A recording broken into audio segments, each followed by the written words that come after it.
ओम शांति। आज 6 फरवरी 2026।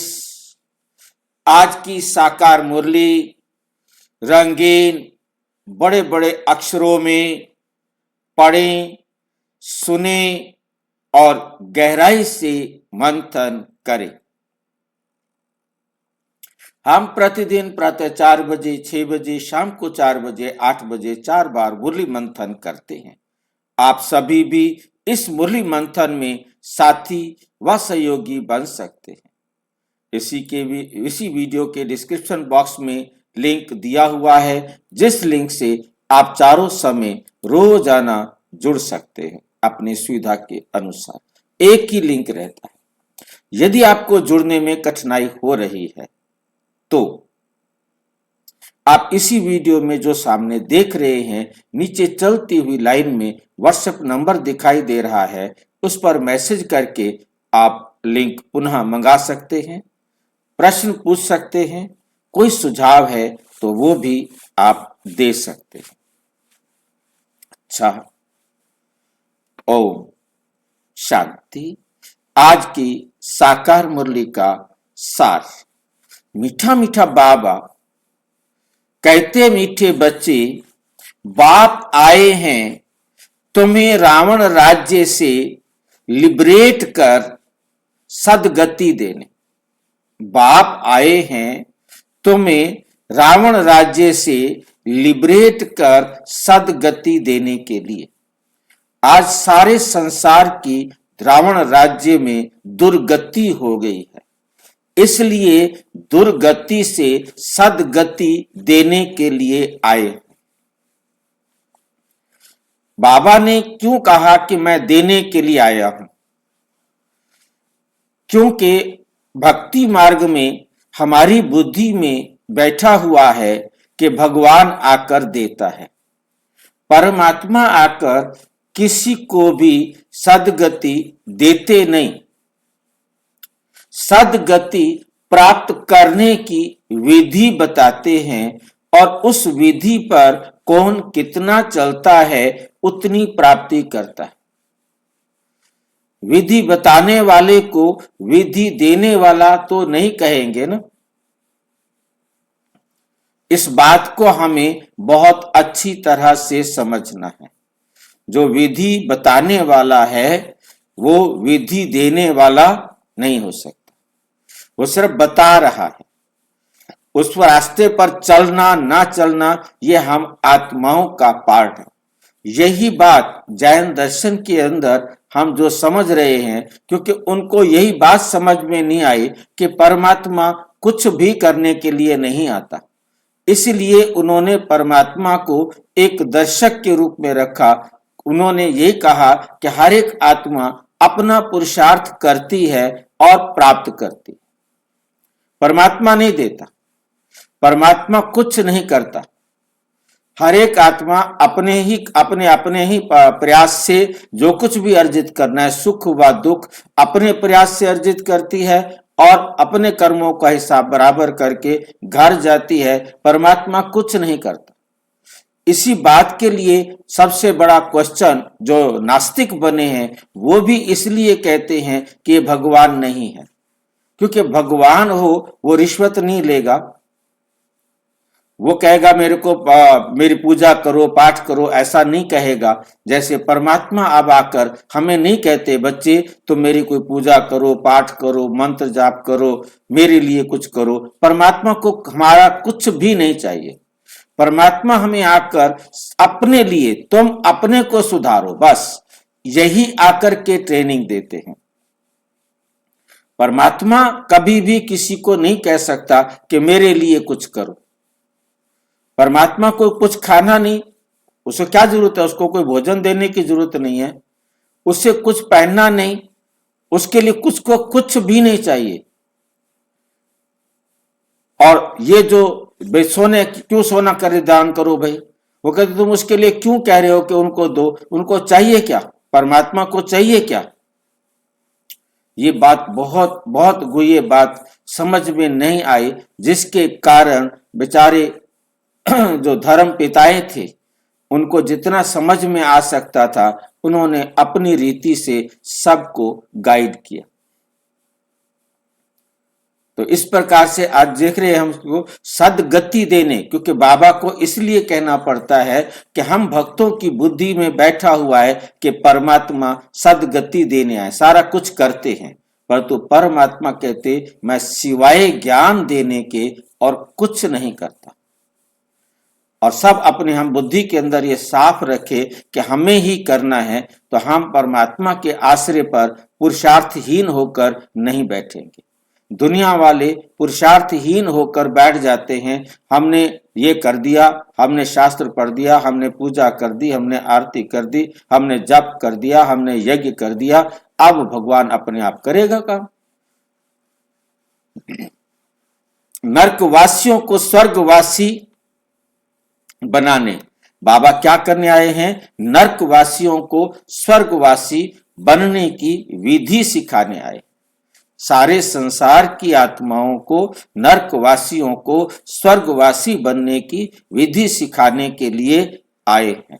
ये बात हमें रोजाना बहुत अच्छी तरह याद रखना है, हर समय याद रखना है। करना है वो हमको करना है, बाप ने बिल्कुल कुछ भी नहीं करना है। प्रश्न है, बाप ने तुम भारतवासी बच्चों को कौन सी स्मृति दिलाई? बाप ने तुम भारतवासी बच्चों को कौन सी स्मृति दिलाई? क्या आकर के याद दिलाया? बाप ने भारतवासी बच्चों को कौन सी, एक नहीं, कौन सी स्मृति दिलाई? क्या क्या याद दिलाया जो आपको नहीं मालूम था? कौन बताएंगे? हमने सत्ययुग में देवी देवता थे। हम सत्ययुग में देवी देवता थे।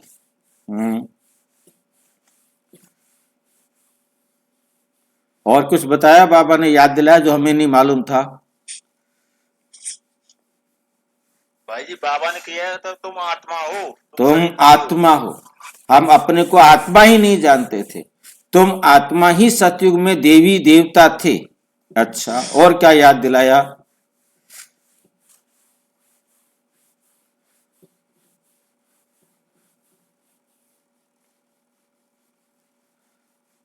और कुछ बाबा ने याद दिलाया? हाँ जी भाई, बाबा ने कहा तुम्हारे गुण और शक्तियों को याद करो, तुम अपने भूल चुके मन गुण और शक्तियों को। गुण और शक्तियों को याद करो नहीं, जो गुण और शक्तियां आप खो चुके हैं उन्हें दोबारा प्राप्त करने का पुरुषार्थ करो। तुम ही पावन थे, आज पतित बन गया। हाँ, तुम ही पावन थे और अब तुम पतित बन गए हो। भाई जी बाबा ने याद करवाया कि पहले भरपूर थे, अब कंगाल बन गए हो। तुम्हारे पास सारे गुण, सर्व गुण संपन्न थे, तुम संपूर्ण निर्विकारी थे। हाँ जी, बाबा विधि बताते। बाबा हमें आकर वो विधि बताई जो दुनिया में कोई भी नहीं जानता था।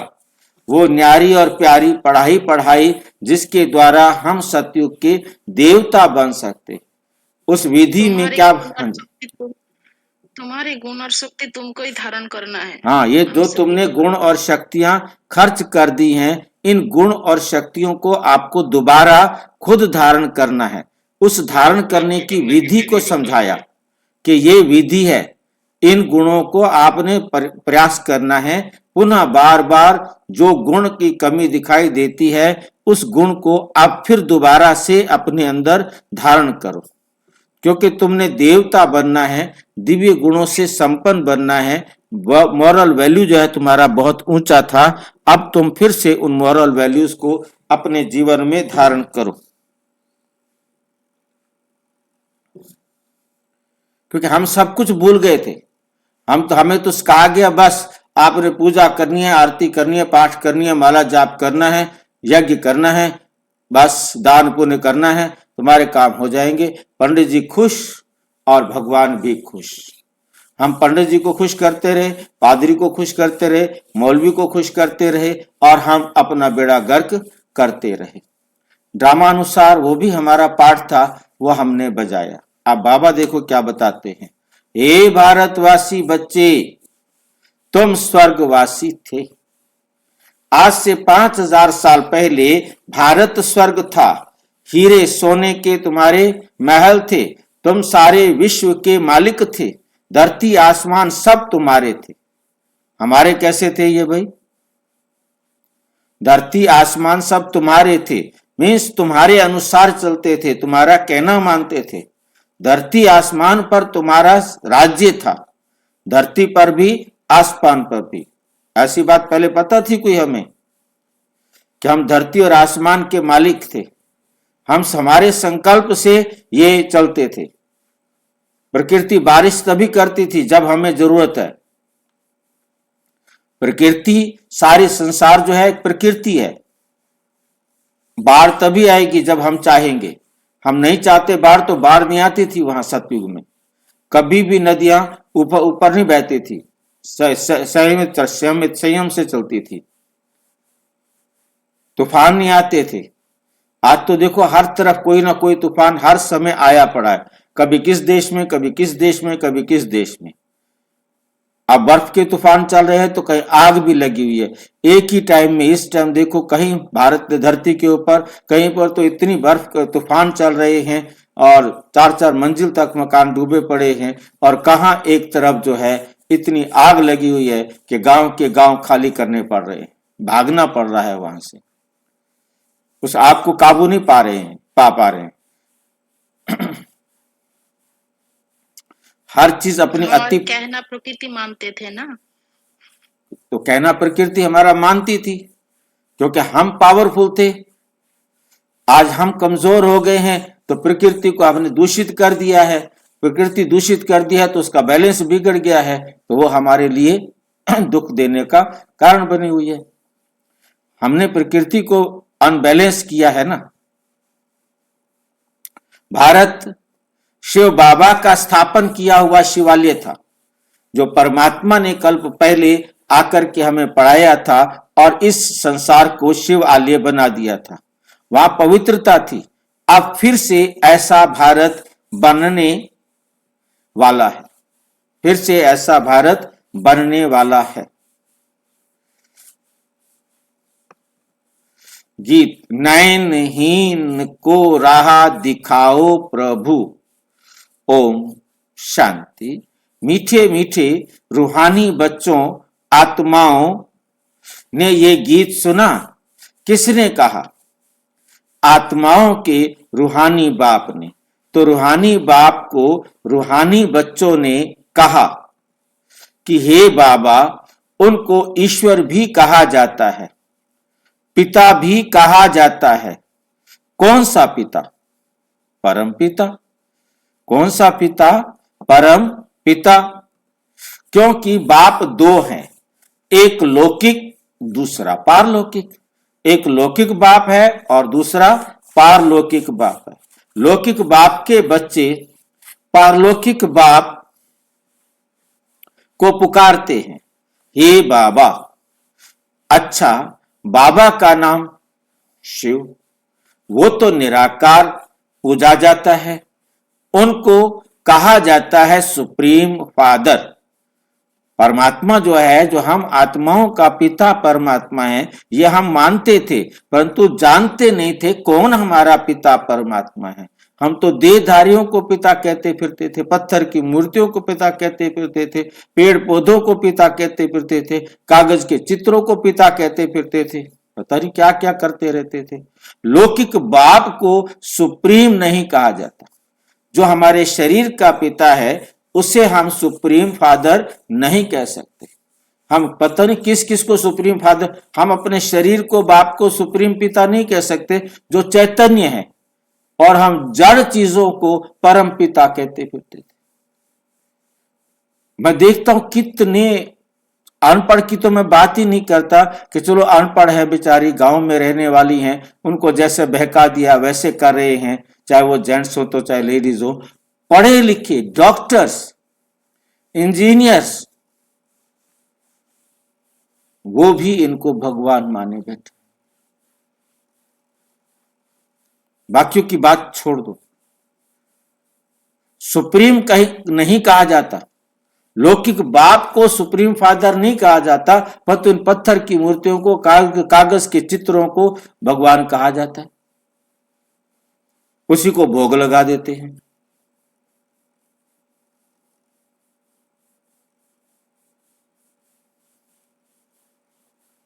ऊंचते ऊंच सभी आत्माओं का बाप एक ही है। सभी जीव आत्माएं उस बाप को याद करती है। आत्माएं ये भूल गई हैं कि हमारा बाप कौन है। पुकारते हैं, ओ गॉड फादर, हम नयनहीन को नयन दो। हम नयनहीन है, हमारे पास आंखें नहीं है, हमें आंखें दो। सबके पास दो दो आंखें हैं, उसके बाद भी आंखें मांगते रहते हैं। नयनहीन को राह दिखाओ प्रभु। तो हम अपने बाप को पहचाने, अर्थात हमें वो ज्ञान दो, हमें वो समझ दो, हमें वो बुद्धि दो जिसके द्वारा हम परमात्मा को पहचान सके।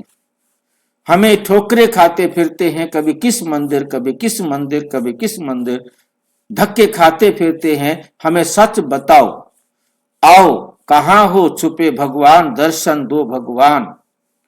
सदगति के लिए तीसरा नेत्र लेने के लिए, बाप से मिलने लिए पुकारते हैं, क्योंकि बाप ही कल्प कल्प भारत में आकर, बाप ही कल्प कल्प भारत में आकर भारत को स्वर्ग बनाते हैं।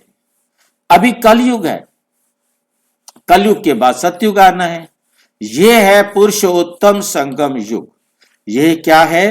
पुरुषोत्तम संगम युग। बेहद का बाप आकर जो पतित भ्रष्टाचारी बन गए हैं, उन्हों को पुरुषोत्तम बनाते हैं। उन्हों को क्या करते हैं? पुरुषोत्तम बनाते हैं। ये लक्ष्मी नारायण पुरुषोत्तम भारत में थे। लक्ष्मी नारायण की डिनाइस्टी का राज्य था। लक्ष्मी नारायण की डिनाइस्टी का राज्य था। आज से 5000 वर्ष पहले सतयुग में श्री लक्ष्मी नारायण का राज्य था। ये बच्चों को स्मृति दिलाते हैं, तुम भारतवासी आज से 5000 वर्ष पहले स्वर्गवासी थे, अब तो सब नरकवासी हैं। आज से 5000 वर्ष पहले भारत हेवन था। भारत की बहुत महिमा थी।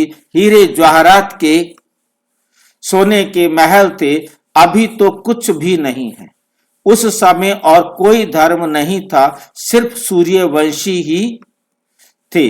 चंद्रवंशी भी पीछे आते हैं। बाप समझाते हैं, तुम सूर्यवंशी डिनाइस्टी के थे। अभी तक भी इन लक्ष्मी नारायण के मंदिर बनाते रहते हैं, परंतु लक्ष्मी नारायण का राज्य कब था, कैसे पाया ये किसी को भी पता नहीं। पूजा करते रहते हैं और जानते कुछ भी नहीं। पूजा करते रहते हैं परंतु जानते नहीं कि क्यों कर रहे हो। सिंपल सी बात है, आप दिया क्यों जला रहे हो? कोई नहीं जानता। दिया क्यों जला रहे हो? पता ही नहीं था किसी को, क्यों दिया जला रहे हैं भाई। माला जाप क्यों कर रहे हो? पता ही नहीं। मंत्र क्या है? पता ही नहीं। जो कुछ भी कर रहे थे किसी चीज का पता नहीं। श्राद्ध करना है, उससे पहले जो रिचुअल किए जाते हैं, क्यों कर रहे हो? पता नहीं। और बुजुर्ग कहते आ रहे, हम वही करते जा रहे हैं, बस। बड़े कह रहे हैं, वही कर रहे हैं। अरे पति तुम्हें मारता है, तुम उसके लिए ये करवा चौथ का व्रत क्यों रख रहे हो? क्या करे, सारे रख रहे, नहीं तो कहेंगे इस बारे चलो कपड़े पहनने का मौका तो मिलता है, वरना सारा दिन गधे की तरह करते रहो, काम कर लो। पता नहीं है क्यों। इसी को ब्लाइंड फेथ कहते। पता नहीं है को ब्लाइंड फेथ कहा जाता है। यहां पर भी बाबा के यज्ञ में भी आने के बाद कोई भी काम करने से पहले पूछो, बहनों से पूछो, बाबा से पूछो कि ये हम क्यों कर रहे हैं। समझ में आए फिर करो। जब तक समझ में ना आए तब तक करने का कोई फायदा नहीं। यहां पर भी बहुत सारी बातें भक्ति की पता नहीं है क्यों कर रहे हैं, बस कर रहे हैं। शिव की, लक्ष्मी नारायण की पूजा करते हैं, बायोग्राफी को भी नहीं जानते। अभी भारतवासी खुद कहते हैं हम पतित हैं। हम पतितों को पावन बनाने वाला बाबा आओ, आकर हमको दुखों से, रावण की जेल से छुड़ाओ। बाप ही आकर सबको लिबरेट करते हैं। बच्चे जानते हैं सतयुग में बरोबर एक राज्य था। सतयुग में बरोबर एक राज्य था। बापूजी भी कहते थे कि हमको फिर से राम राज्य चाहिए। हमको फिर से क्या चाहिए? राम राज्य चाहिए। गृहस्थ धर्म जो पतित बन गया है सो पावन चाहिए। पहले इसको क्या कहा जाता था? गृहस्थ आश्रम। अब ये देखिए कितनी कमाल की बात है। आज से 2000-2500 साल पहले जब हमारे विद्वान आए, जो भी लोग थे थोड़े से, क्योंकि 33 करोड़ तो थे ही थे, 33 करोड़ प्लस बढ़ते बढ़ते गए होंगे, तो जिस समय जनसंख्या 33 करोड़ थी, उन्होंने भी आकर के ये बताया कि गृहस्थ आश्रम था। उन्होंने गृहस्थी नहीं लिखा शब्द, गृहस्थ आश्रम लिखा। और बाबा ने आके समझाया गृहस्थ आश्रम का मतलब है पवित्र परिवार, क्योंकि उन्होंने उस पवित्र परिवार को अनुभव किया, याद था उनको, तो उन्होंने गृहस्थ आश्रम कहा। त्रेता में 100 वर्ष की आयु होती थी, उन्होंने शत आयु लिखा। शास्त्रों में 100 वर्ष की आयु का जिक्र किया। तो उसके बाद कहने का मतलब धीरे धीरे जो होता जा रहा था उसको समझते जा रहे थे, परंतु वो उम्मीद रखते थे कि अब हम यदि अपनी अच्छी आदतें बनाएं, अच्छे संस्कार बना सकते हैं, तो हम 100 साल तक जी सकते हैं। इस प्रकार से उन्होंने अपनी तरफ से अच्छी अच्छी आदतों के बारे में, अच्छी दिनचर्या के बारे में जितनी उनके पास समझ थी वो देने का उन्होंने प्रयास किया, परंतु जितना दे सकते थे। आज भी मैं देखता हूं YouTube पर कितने वीडियोस बनाने कहते हैं आप ये खाओ, आप 100 साल तक जिंदा रहेंगे, आप 100 साल तक हेल्दी रहेंगे, ये खाओ, ये करो, ऐसा करो, वैसा करो, वैसा करो, वैसा करो। आप 100 साल तक की उम्र में, 150 साल तक की उम्र में आपको स्वस्थ रहोगे। खाने पीने से यदि कोई स्वस्थ रह सकता होता फिर तो खा पी के सारे स्वस्थ हो जाते, परंतु संस्कार चाहिए। स्वस्थ बनने के लिए तनाव मुक्त जीवन चाहिए, और तनाव मुक्त जीवन सत्य ज्ञान से मिल सकता है, वरना नहीं मिल सकता। सबने महसूस किया कि टेंशन ही सारी बीमारियों की जड़ है, तो बाबा ने आकर टेंशन को दूर करने के लिए कहा ए और जोड़ दो, बस आ और जोड़ दो, आत्मा को और चिपका दो, तो आप अटेंशन दो, तो आपके जीवन से टेंशन निकल जाएगी। अब सही अटेंशन सिवाय शिव बाबा के और कोई नहीं बता सकता। अब परमात्मा ने आकर सही अटेंशन अपने जीवन पर देने के लिए कहा है। हम अपने ऊपर पूरा अटेंशन दें बाबा की श्रीमत पर चलने का, तो कोई टेंशन हमारे जीवन में नहीं रहेगी। भाई जी, हाँ जी, भाई जी, हाँ जी, हाँ जी। स्व में स्थित होना ही स्वस्थ है। स्व में स्थित होना स्वस्थ है। केवल वही स्वस्थ है, बाकी सब बीमार। जब तक आप स्व में स्थित नहीं है तब तक आप बीमार ही हैं। क्योंकि बाबा ने आकर स्व में स्थित होने की विधि सिखाई ना जी। अभी नर्कवासियों का क्या हाल है देख रहे हो ना। इसको कहा जाता है हेल, डेविल वर्ल्ड, शैतान की दुनिया।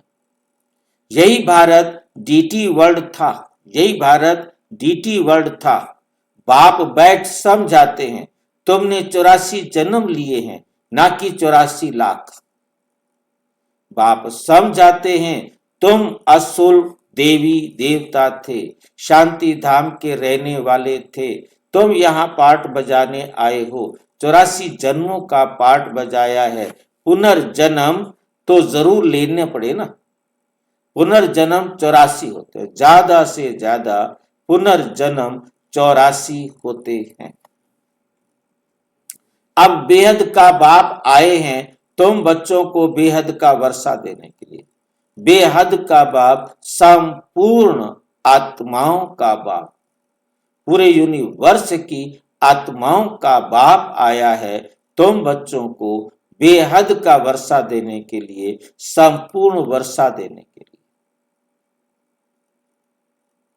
सबको पूरा अधिकार देते हैं, जितना चाहो उतना ले लो, जितना ज्ञान प्रेम शांति आनंद पवित्रता सुख शक्तियां जितना चाहिए ले लो।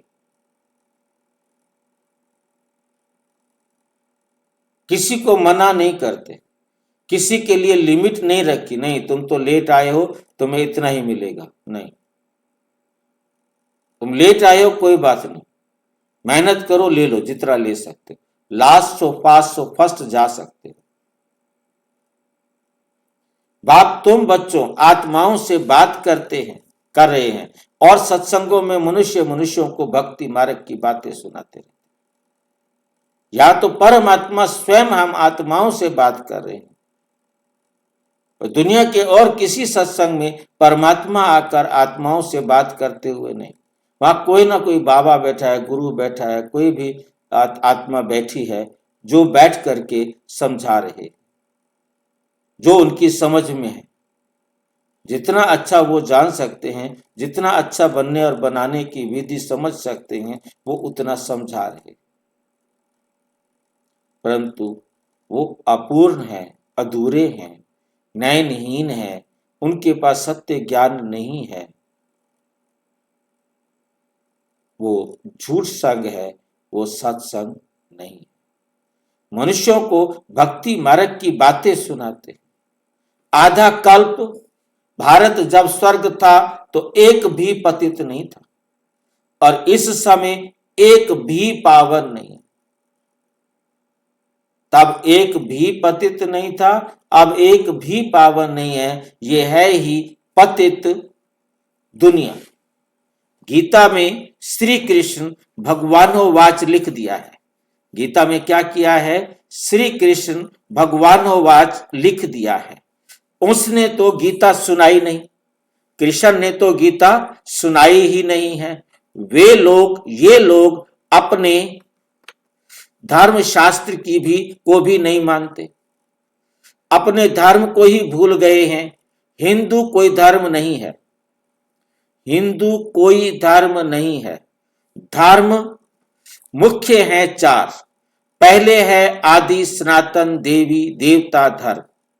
सूर्यवंशी और चंद्रवंशी दोनों को, सूर्यवंशी और चंद्रवंशी दोनों को मिलाकर कहा जाता है देवी देवता धर्म। देवी देवता धर्म, डीटीइज्म। वहां दुख का नाम नहीं था, वहां दुख का नाम नहीं था। 21 जन्म तो तुम सुख धाम में थे, फिर रावण राज्य भक्ति मार्ग शुरू होता है। भक्ति मार्ग है ही नीचे उतरने का। भक्ति है रात, ज्ञान है दिन। अभी है घोर अंधियारी रात। अभी क्या है? घोर अंधियारी रात। शिव जयंती और शिवरात्रि, शिव जयंती और शिवरात्रि दोनों अक्षर आते हैं। शिव बाबा कब आते हैं? जब रात्रि होती है। भारतवासी घोर अंधियारे में आ जाते हैं। तब बाप आते हैं, गुडियों की पूजा करते रहते हैं, एक की भी बायोग्राफी नहीं जानते, एक की भी बायोग्राफी नहीं जानते। ये भक्ति मार्ग के शास्त्र भी बनने ही हैं। ये ड्रामा सृष्टि चक्र को भी समझना है। ये ड्रामा सृष्टि चक्र को भी समझाना है। शास्त्रों में ये नॉलेज नहीं है, वे है भक्ति का ज्ञान, फिलॉसफी। ये वे कोई सदगति मार्ग का ज्ञान नहीं है। बाप कहते हैं मैं आकर तुमको ब्रह्मा द्वारा यथार्थ ज्ञान सुनाता हूं। ब्रह्मा द्वारा यथार्थ ज्ञान सुनाता हूं। पुकारते भी हैं हमको सुख धाम शांति धाम का रास्ता बताओ। पुकारते भी हैं कि हमको सुख धाम शांति धाम का रास्ता बताओ। बाप कहते हैं आज से 5000 वर्ष पहले सुख धाम था, जिसमें तुम सारे विश्व पर राज्य करते थे। सूर्यवंशी डिनाइस्टी का राज्य था। बाकी सब आत्माएं शांति धाम में थी। वहां 9 लाख गाए जाते हैं। तुम बच्चों को आज से 5000 वर्ष पहले बहुत साहूकार बनाया था, इतना धन दिया था, फिर तुमने वह कहां गंवाया? तुम कितने साहूकार थे? भारत कौन सडावे? सडावे शब्द का मतलब है कहलाए। ये सिंधी भाषा का शब्द है सडावे। भारत ही सबसे ऊंचते ऊंच, भारत ही सबसे ऊंचते ऊंच खंड है। सभी का वास्तव में ये तीर्थ है। भारत ही सबका तीर्थ है, क्योंकि पतित पावन बाप का जन्म स्थान है। हर एक आत्मा को यहां आना है। जो भी धर्म वाले हैं सभी की बाप आकर सदगति करते हैं। अभी रावण का राज्य सारी सृष्टि में है। अभी रावण का राज्य सारी सृष्टि में है, सिर्फ लंका में नहीं था। सभी में 5 विकार प्रवेश है। जब सूर्यवंशी राज्य था तो ये विकार ही नहीं थे। भारत वाइसलेस था, अभी विशेष है। सतयुग में देवी संप्रदाय थी। वे फिर 84 जन्म भोग अभी आसुरी संप्रदाय बने हैं, फिर देवी संप्रदाय बनते हैं। भारत बहुत साहूकार था। भारत क्या था? बहुत साहूकार था। अब गरीब बना है, इसलिए भीख मांग रहे हैं। वही भारत जो साहूकार था और अब वो क्या बन गया है? गरीब बन गया, इसलिए भीख मांग रहे हैं। किस चीज की भीख मांग रहे हैं? जो भारत साहूकार था आज वो गरीब बन गया है, इसलिए भीख मांग रहे हैं। किस चीज की भीख मांग रहे हैं भाई? नैतिक मूल्यों की भाई जी, नैतिक मूल्य, चरित्र की भीख मांग रहे। सबसे पहली भीख सारे मांग रहे हैं ज्ञान दो, अक्ल दो, बुद्धि दो, समझ दो, राह बताओ, पुलकित करो पथ हमारा। हर प्रकार से सबसे पहली भीख ज्ञान मांग रहे। दूसरा फिर सुख मांग रहे हैं। बेचारे सुख समझते हैं कि शरीर का सुख दे दो, शांति दे दो भगवान, हमारे को शांति दो, उसकी आत्मा को शांति दो। सब शक्तियां मांग रहे, इतनी शक्ति हमें देना दाता। शक्ति मांग रहे। कौन सी शक्ति मांग रहे हो? ढेर सारा खा लो, तुम्हारा शरीर ताकतवर हो जाएगा।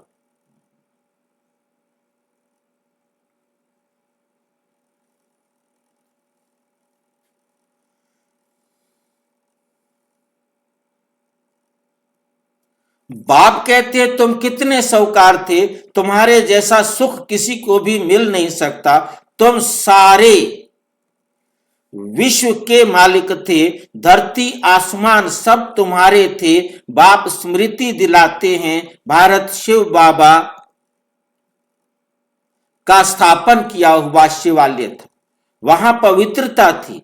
उस नई दुनिया में देवी देवताएं राज्य करते थे। देवी देवताएं क्या करते थे? राज्य करते थे। भारतवासी तो ये भी नहीं जानते थे कि राधे कृष्ण का आपस में क्या संबंध है। कितनी कमाल की बात है। किसी को भी कभी समझ में नहीं आया कि भारतवासी सारे जो राधा और कृष्ण का रिश्ता क्या है।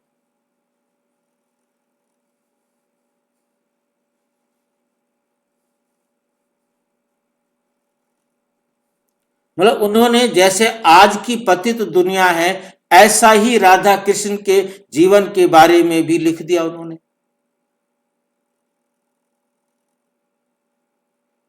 क्योंकि जैसी दृष्टि, जैसी वृत्ति वैसी दृष्टि। अब उनके अंदर जैसे विचार चलते थे, उन्होंने दुनिया को भी वैसा बता दिया।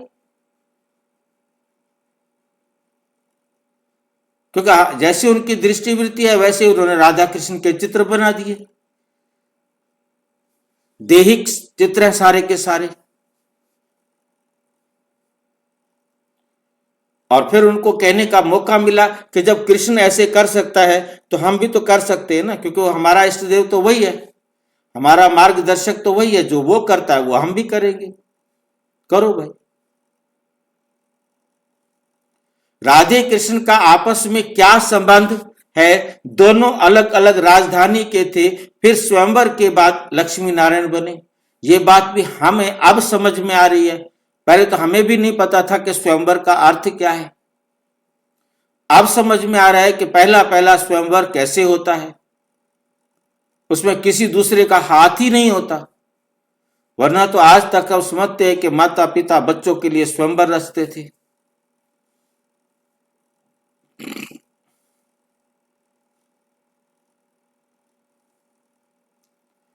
और स्वयंवर की जरूरत क्यों पड़ी, यह भी हमें समझ में आया। जब पहले तो सबसे पहली आत्मा आई, ना उनका कोई माँ है, ना उनका कोई बाप है, ना उनका चाचा है, ना भाई है, ना बहन है, कोई भी नहीं है, सारे यूनिक है। और मुझे स्वामी दयानंद जी भी यहाँ याद आते हैं कि कितनी कमाल की बात है कि उनसे पूछा गया प्रश्न कि सृष्टि के आदि में एक होंगे कि अनेक होंगे। मेरे को बड़ी बड़ी बातें जो बड़ी समझ में नहीं आती कि उनको चाहे कैसे भी था, उन्होंने अपनी बुद्धि से, सर्वज्ञ तो नहीं थे परंतु इतनी बुद्धि से वो समझ पाए कि सृष्टि के आदि में बच्चे हों तो पालेगा कौन, बूढ़े हों तो सृष्टि चलेगी कैसे, सृष्टि के आदि में जवान होंगे, युवा होंगे, सृष्टि के आदि में युवा होंगे। मतलब ये उनकी सोच की बात है। ऐसा कहीं मैंने पढ़ा नहीं पहले। जो स्वामी दयानंद जी ने जवाब दिया होगा, मैंने नहीं पढ़ी किताबें, सारी दुनिया की किताबें तो मैंने नहीं पढ़ी है ना। किसी ने जवाब दिया भी हो, मैं उसका बहस नहीं करूंगा, परंतु मेरे को नहीं मिला कि सृष्टि की आदि में युवा थे। और यहां आके समझ में आया वाक्य में युवा थे। परमात्मा ने आके समझाया कि सृष्टि के आदि में युवा कैसे थे। मतलब ये किसी ने स्वामी दयानंद जी से कहीं प्रश्न नहीं मिला, सत्यार्थ प्रकाश के अंदर किसी ने ये नहीं पूछा वो युवा कहां से आए। युवा थे, मैं मान लेते हैं, पूछा होगा, मैं अब समझता हूं कि पूछा तो जरूर होगा किसी न किसी ने। इतनी तो तेज बुद्धि वाले पब्लिक है ही, मेरे से ही टेढ़े मेढ़े क्वेश्चन पूछ लेते हैं और उससे उनसे तो पूछा ही होगा, परंतु उनके पास उत्तर ये नहीं था कि युवा कहां से आएंगे। भाई जी, हाँ जी, सत्य प्रकाश कौन है भाई जी? जैसे हमारे 4 वेद है ना, 4 वेदों के आधार से उनके गुरु जी ने बताया कि परमात्मा सत्य है, ठीक है। और ये जो दुनिया के ये जो वेद शास्त्र हैं, पुराण है सारे, ये असत्य है, वेद सत्य है। परंतु सत्य के अंदर ये सबसे बड़ी बात समझने वाली है जो बहुत अच्छी निर्णायक बात जो ब्रजानंद जो स्वामी दयानंद जी के गुरु थे, उन्होंने उनको जो मूल मंत्र दिया था, सलाह दी थी कि परमात्मा संपूर्ण है, परमात्मा सर्वज्ञ है, परमात्मा सर्वोच्च है, परमात्मा अभोक्ता है, परमात्मा, ये सारी बातें उसको बहुत अच्छी रीति से समझाई थी। और ये जितने भी देहधारी हैं ये परमात्मा नहीं है, इसलिए वो किसी देहधारी को परमात्मा नहीं मानते। ये बात उनको उनके गुरु ने बताई थी। उसने उनको कहा था ये जितने 18 पुराण है ना, ये 18 पुराण झूठ है।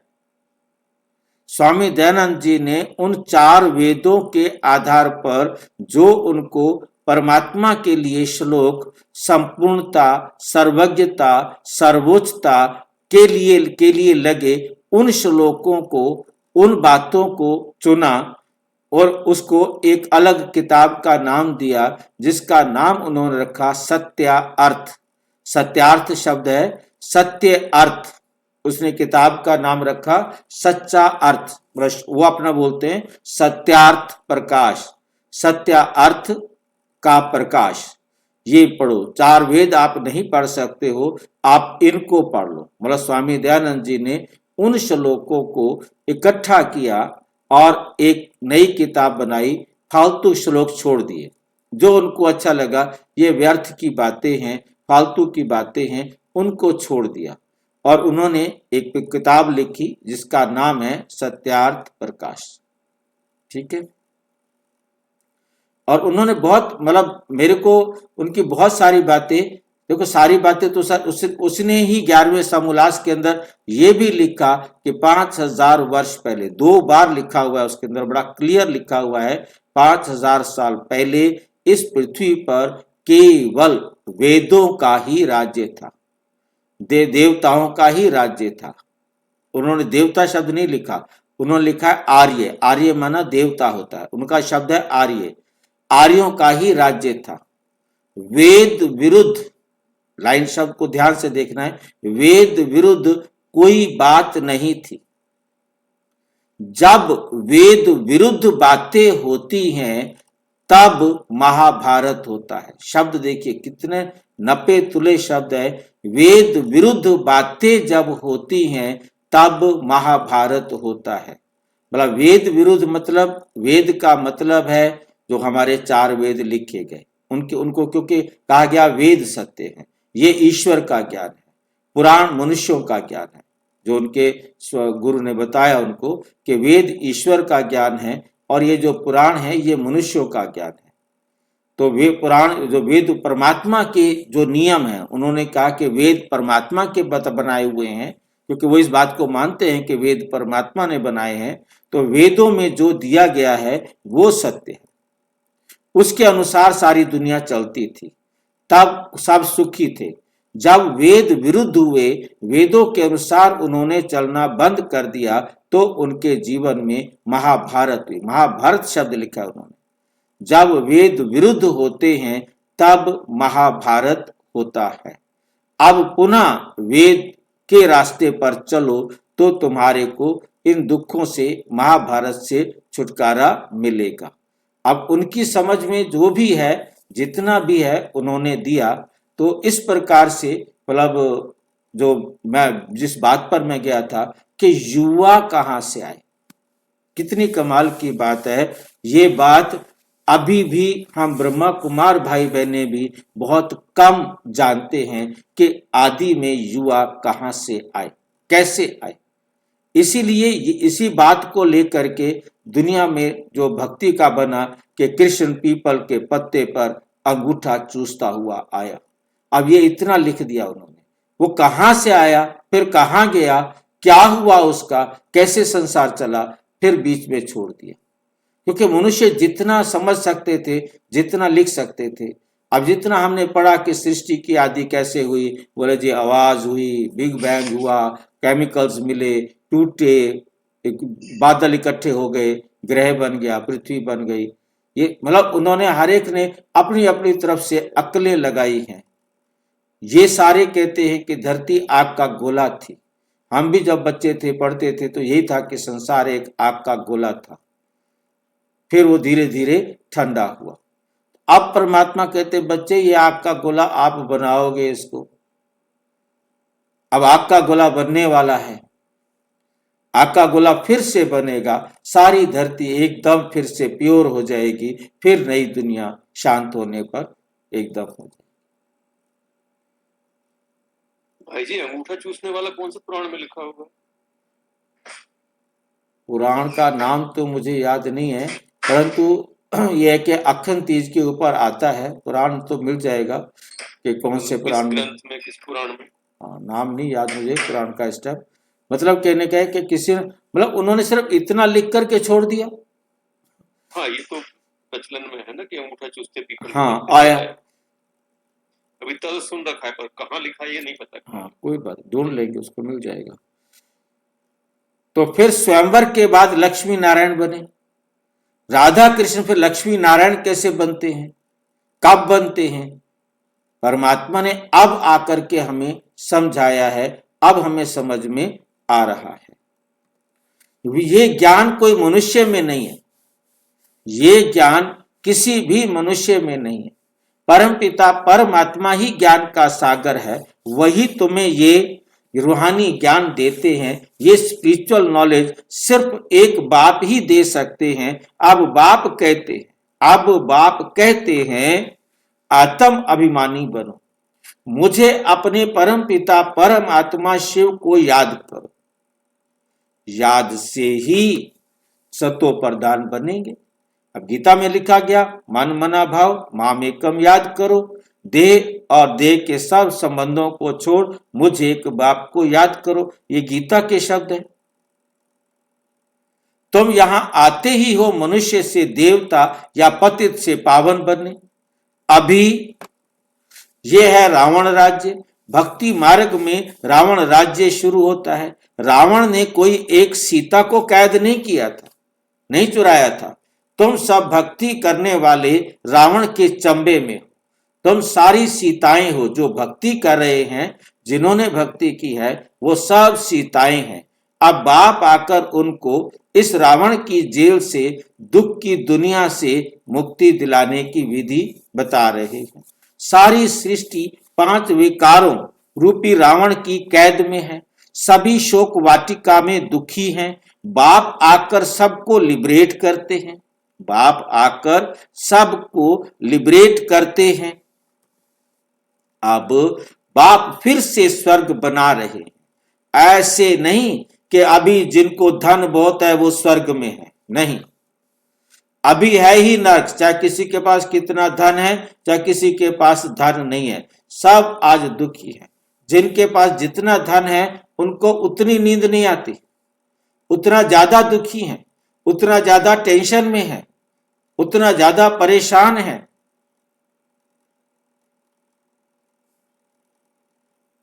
इसलिए गंगा में जाकर स्नान करते हैं, समझते हैं गंगा पतित पावनी है, परंतु पावन तो कोई बनते नहीं है।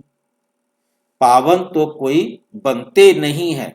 पतित पावन तो बाप को ही कहा जाता है ना कि नदियों को। ये सब हैं भक्ति मार्ग। बाप ही ये बातें आकर समझाते हैं। अब तुम ये तो जानते हो, एक है लौकिक बाप, दूसरा है प्रजापिता ब्रह्मा अलौकिक बाप, और वे है पारलौकिक बाप। शिव बाबा है पारलौकिक बाप। अब हमारे कितने बाप हो गए? 3 बाप। 3 बाप है। शिव बाबा प्रजापिता ब्रह्मा द्वारा ब्राह्मण धर्म की स्थापना करते हैं। शिव बाबा प्रजापिता ब्रह्मा द्वारा ब्राह्मण धर्म की स्थापना करते हैं। ब्राह्मणों को देवता बनाने के लिए राजयोग सिखलाते हैं। एक ही बार बाप आकर आत्माओं को राजयोग सिखलाते हैं। आत्माएं पुनर्जन्म लेती हैं। आत्मा ही कहती है मैं एक शरीर छोड़ दूसरा लेती हूं। बाप कहते हैं अपने को आत्मा समझ मुझ एक बाप को याद करो तो तुम पावन बनेंगे, तो तुम पावन बनेंगे। कोई भी देहधारी को याद नहीं करो, अभी ये है मृत्यु लोक का अंत, अमर लोक की स्थापना, अमर लोक की स्थापना हो रही है। बाकी सब अनेक धर्म खलास हो जाएंगे। सतयुग में एक ही देवी देवता धर्म था, फिर त्रेता में चंद्रवंशी राम, सीता में तुम बच्चों को सारे चक्र की याद दिलाते हैं, शांति धाम सुख धाम की स्थापना करते ही हैं। बाप मनुष्य को सदगति दे नहीं सकते। वे सब हैं भक्ति मार्ग, वे सब हैं भक्ति मार्ग के गुरु। भक्ति मार्ग में मनुष्य अनेक प्रकार के चित्र बनाए पूजा कर फिर जाकर कहते हैं डूब जा डूब जा। बहुत पूजा करते खिलाते पिलाते, अब खाते तो ब्राह्मण ही है। इसको कहा जाता है गुडियों की पूजा। कितनी अंधश्रद्धा है। अब उन्हों को कौन समझाए, अब उन्हों को कौन समझाए। बाप कहते हैं अभी तुम हो ईश्वरीय संतान, तुम अभी बाप से राजयोग सीख रहे हो। यह राजधानी स्थापन हो रही है। प्रजा तो बहुत बननी है, कोटों में कोई राजा बनते हैं। सतयुग को कहा जाता है फूलों का बगीचा। अभी है कांटों का जंगल, अभी रावण राज्य बदल रहा है। यह विनाश होना ही है। ये नॉलेज अभी सिर्फ तुम ब्राह्मणों को मिलती है, लक्ष्मी नारायण को भी ये ज्ञान नहीं रहता। ये ज्ञान प्राय लोप हो जाता है। भक्ति मार्ग में कोई भी बाप को जानते ही नहीं। बाप ही रचता है, ब्रह्मा विष्णु शंकर भी रचना है। परमात्मा सर्वव्यापी कहने से, परमात्मा को सर्वव्यापी कहने से सब बाप हो जाते हैं। वे परमात्मा सर्वव्यापी है, कण कण में है, जरे जरे में है, तो उस पर सारे बाप बन गए।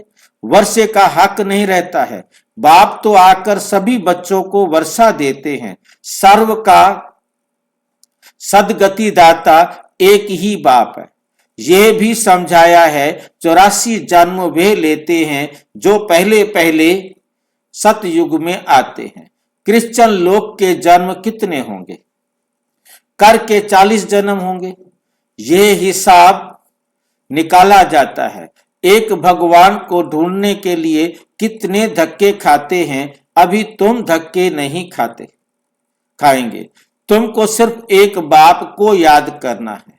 यह है याद की यात्रा, यह है याद की यात्रा। कितनी के लिए बात करते हो? याद करना है, यह है याद की यात्रा। याद करना का मतलब भी बाबा कहते हैं याद की यात्रा। मेरे में सुधार आना चाहिए।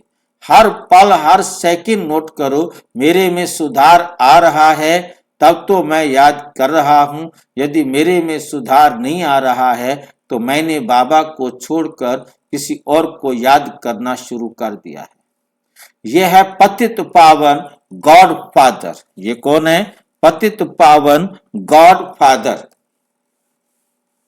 God fatherly university. तुम्हारी आत्मा पढ़ती है। साधु संत फिर कह देते हैं आत्मा निर्लेप है। साधु संत क्या कहते हैं? आत्मा निर्लेप है। आत्मा पर कोई लेप छेप नहीं होता, परंतु परमात्मा पर कोई लेप छेप नहीं होता। सभी आत्माओं पर लेप छेप होता है। आत्मा ही पावन, आत्मा ही पतित बनती है। परमात्मा एवर प्योर है, वो कभी पतित नहीं होता जो उसे फिर पावन बनना पड़े। अरे आत्मा को ही कर्मों के अनुसार दूसरा जन्म लेना पड़ता है। अच्छे कर्म किए हैं तो अच्छा जन्म मिलेगा, और यदि गंदे कर्म किए हैं तो उनको गंदा जन्म मिलेगा। आत्मा ही अच्छा व बुरा काम करती है। इस समय तुम्हारा कर्म विकर्म होता है, सतयुग में कर्म अकर्म होता है, वहां विकर्म होता ही नहीं। वो है पुण्य आत्माओं की दुनिया और ये है सब समझने और समझाने की बातें। अच्छा अच्छा, मीठे मीठे सिक्की लदे नंबरवार पुरुषार्थ अनुसार कांटे से फूल बनने वाले बच्चों प्रति माता पिता बाप दादा का याद प्यार और गुड मॉर्निंग। रूहानी बाप की रूहानी बच्चों को नमस्ते। हम रूहानी बच्चों की रूहानी बाप दादा को नमस्ते नमस्ते नमस्ते। धारणा के लिए मुख्य सार। कांटे से फूल बन फूलों का बगीचा सतयुग स्थापन करने की सेवा करनी है, सेवा करनी है। कोई भी बुरा कर्म नहीं करना है, कोई भी बुरा कर्म नहीं करना है। रूहानी ज्ञान जो बाप से सुना है वही सबको सुनाना है। आत्म अभिमानी बनने की, आत्म अभिमानी बनने की मेहनत करनी है। एक बाप को ही याद करना है, किसी देहधारी को नहीं, किसी भी देहधारी को याद नहीं करना है। वरदान। निंदा स्तुति जय पराजय में समान स्थिति रखने वाले बाप समान संपन्न व संपूर्ण भाव। निंदा हो स्तुति हो जय हो पराजय हो कुछ भी हो, हमारी अवस्था पर कोई फर्क नहीं, हमारी अवस्था में कोई फर्क नहीं पड़े। ऐसा रखने वाले स्थिति रखने वाले बाप समान, जैसे बाप को कोई फर्क नहीं पड़ता, उसको कितनी गालियां निकालो, कितने उलाहने दो, जो मर्जी कहो, जैसे कि वो सुनता ही नहीं। इसीलिए उसे कहा गया वो दर्शक है। जैन धर्म में परमात्मा को कहा गया वो दर्शक है, बस वो देखता रहता है और है कुछ, वो करता कुछ नहीं। ये बात उनको मतलब ये उनकी समझ को मैं देखता हूं कि कितनी अच्छी तरह उनको समझ में आया कि वो करता कुछ नहीं, जो करता है वो उन्होंने देखा नहीं, इसलिए बताएं कैसे कि परमात्मा करता है। इसलिए परमात्मा को भक्ति मार्ग में अकर्ता भी कहा गया है। अब परमात्मा आकर कहते मुझे भैया अभोक्ता कह दो ठीक है, अजन्मा कह दो ठीक है, असोचता कह दो ठीक है, अशरीरी कह दो ठीक है, पर ये अकर्ता नहीं बोलो। मैं करता हूं भाई, मैं सबको बैठकर पढ़ाता हूं, ज्ञान देने का काम तो करता हूं ना। कर्म क्षेत्र पर आया हूं, मैंने दूसरे शरीर को किराए पर लिया है, तो मैं बताने के लिए पढ़ाने के लिए ये काम तो मैं करता हूं, बाकी मैं कुछ नहीं करता, वो मैं मान लेता हूं। मैं अपनी सारी बात मान लेता हूं, मैं बाकी और कोई काम नहीं करता। मैं तुम्हें ना दुख देता हूं, ना सुख देता हूं, ना धन देता हूं, ना बच्चे देता हूं, ना बीमारी ठीक करता हूं, ना मुर्दे को जिंदा करता हूं। मैं सारे काम नहीं करता हूं, मैं मान लेता हूं। तो ये याद रखो, मेरा एक काम तो है मेरा कि मैं सारे संसार की आत्माओं को अक्ल देने का काम तो करता हूं, ज्ञान का तीसरा नेत्र देने का काम तो करता हूं। 99 साल आके मैं खाली निकम्मा नहीं रहता, मैं आकर के एक एक आत्मा को सिर खा खा करके उनको पावन बना करके घर ले जाता।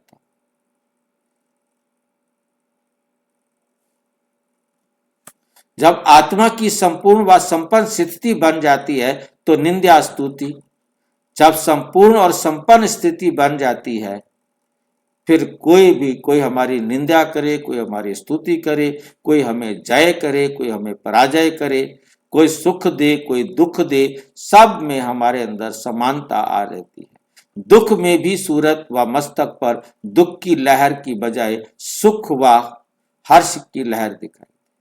कितना बड़ा कष्ट आए, हमारे चेहरे पर दुख की लहर भी दिखाई ना दे, उसके बजाय क्या दिखाई दे, सुख की लहर दिखाई दे। वाह अच्छा हुआ, ठीक है, हिसाब बराबर, वाह अच्छा जल्दी हो गया।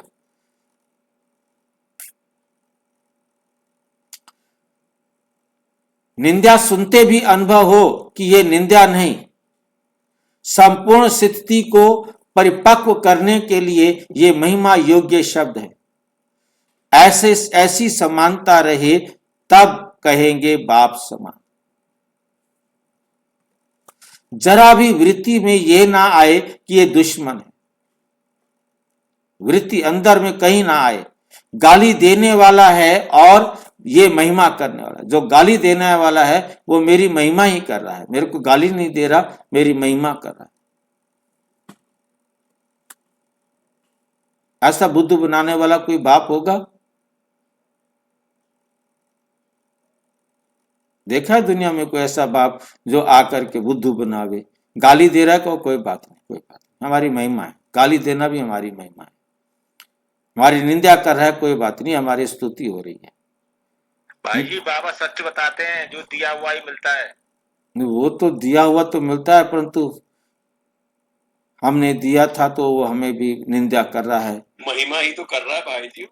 निंदा कर रहा है। बाबा कहते हैं वो महिमा है तुम्हारी। गाली दे रहा, महिमा ही तो कर रहा है आपकी। हमारे गुण ही तो बखान कर रहा है। हमारे अवगुण निकाल रहा है कि गुण निकाल रहा है? वो हमारे जो अवगुण है उन्हीं का बखान तो कर रहा है, तो मैं महिमा ही तो कर रहा। हमको सयाना बना रहे, बुद्धू नहीं सयाने बना रहे। सयाना बना रहे हैं, ठीक है। चलो हम भी बनेंगे आपके साथ सारे मिलके। स्लोगन, निरंतर योग अभ्यास पर अटेंशन दो। निरंतर योग अभ्यास पर अटेंशन दो तो फर्स्ट डिवीजन में नंबर मिल जाएगा। फर्स्ट नहीं आएंगे परंतु फर्स्ट डिवीजन में तो आ ही जाएंगे। ये अव्यक्त इशारा है। एकता और विश्वास की विशेषता द्वारा सफलता संपन्न बनो। सफलता संपन्न बनो। ब्राह्मण परिवार की विशेषता है अनेक होते भी एक। आपके सभी सेवा केंद्रों का वाइब्रेशन ऐसा हो जो सबको महसूस हो कि ये अनेक नहीं लेकिन एक है। आपकी एकता का वाइब्रेशन सारे विश्व में एक धर्म, एक राज्य स्थापन करेगा। तो विशेष अटेंशन देकर भिन्नता को मिटाकर एकता कायम करो। एकता कायम करो। अच्छा, ओम शांति। और विस्तार से जानने के लिए प्रजापिता ब्रह्मा कुमारी ईश्वरीय विश्वविद्यालय के किसी भी सेवा केंद्र पर संपर्क करें। और यदि कोई प्रश्न है तो 9213106986 पर आरटीआई करें, टेलीग्राम करें 9650692270 पर, केवल व्हाट्सएप करें, फोन नहीं। ओम शांति।